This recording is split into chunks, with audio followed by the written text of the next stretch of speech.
Good morning and welcome to the locker room. Coach Gigs here, and today's message, everyone sells. Everyone sells. Gigs, what are you talking about? I'm not in the sales profession. I understand. Relax. Check it out.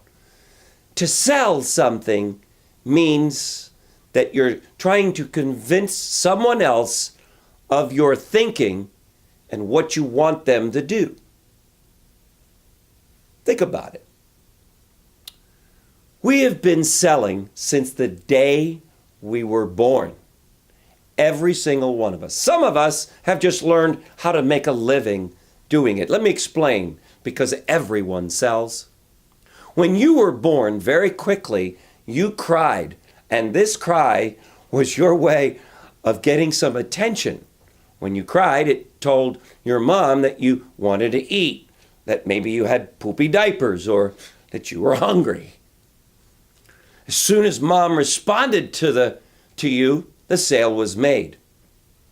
You, being convinced of this, that every time you cried, mom would give you food, wipe your poopy diaper, or do whatever you wanted, proved right. As time would go on, you would size up your parents, and every single time you wanted something, which was often, you would go about selling your parents on what you wanted.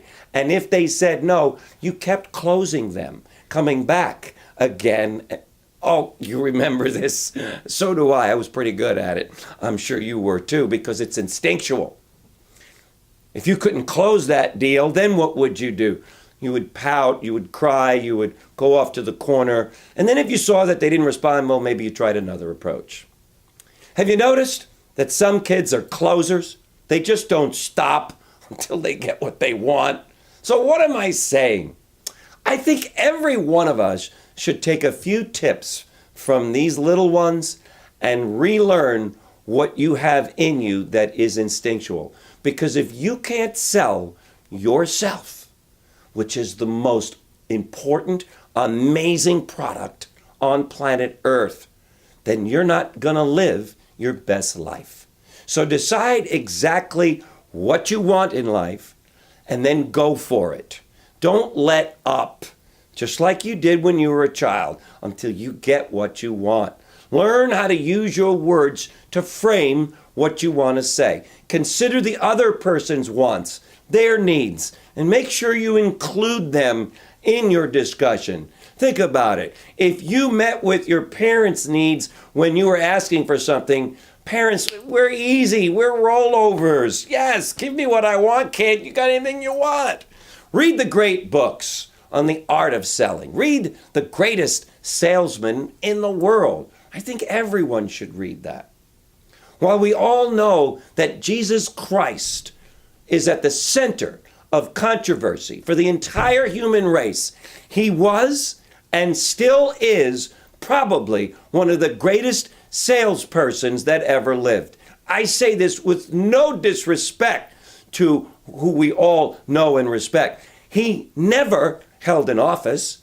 He had no real job. He owned nothing. And yet he convinced 12 regular guys that he was the Son of God. Pretty good presentation, pretty good clothes. I don't know how many people are part of Christianity today. In the billions?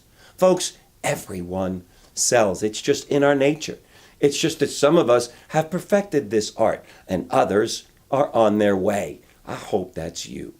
And so learn some of the secrets by reading and learning just a little bit about what it means to be a great salesperson, which is someone who transfers ideas, information, products, passions to other human beings so that we can all share.